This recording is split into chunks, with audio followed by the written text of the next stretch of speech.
আজকে প্রথমবারের মতো করছি লুচি এবং আলুর দম অনেক টেকনিক খাটিয়ে। তো হ্যালো এভরিওয়ান, আসসালামু আলাইকুম। কেমন আছেন সবাই? চুলায় হচ্ছে আমি একটু পাতিলে তেল গরম করে, সরষের তেল গরম করে শুকনা মরিচ এবং হচ্ছে গরম মশলা দিয়ে নিচ্ছি। এরপর পেঁয়াজ কুচি দিয়ে দিলাম।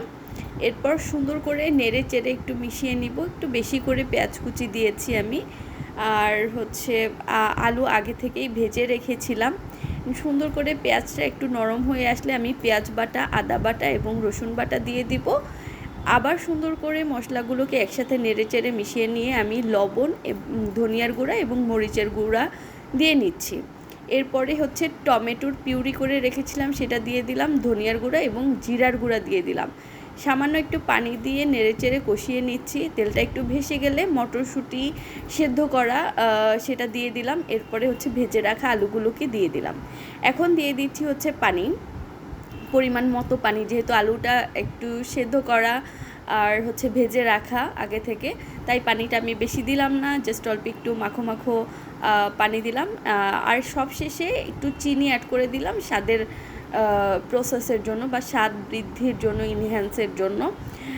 তো এটা অপশনাল, আপনারা চাইলে নাও দিতে পারেন। অ্যান্ড লাস্টে আমি একটু ঘি ছড়িয়ে দিলাম, এতে সুন্দর একটা ফ্লেভার আসে অ্যান্ড খুব মজা হয়েছিল, ইয়ামি হয়েছিল মাশাল্লাহ।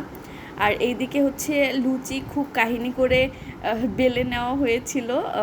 এখন ভেজে নেওয়ার পালা। এই তো একটু ডুবো তেলে ভাজতে হবে।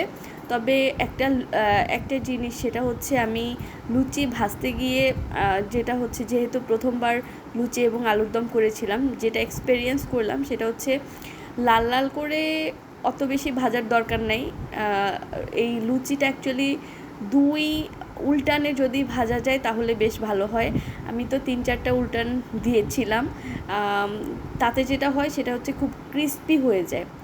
তবে মাশাল্লাহ আমার লুচিগুলো খুব ফুলকো হয়েছিল অ্যান্ড অনেকক্ষণ এই ফুলকো স্থায়িত্ব ছিল। এখন আমি সুন্দর করে পরিবেশন করে দেখাচ্ছি। আজকে এ পর্যন্তই, টুডলস।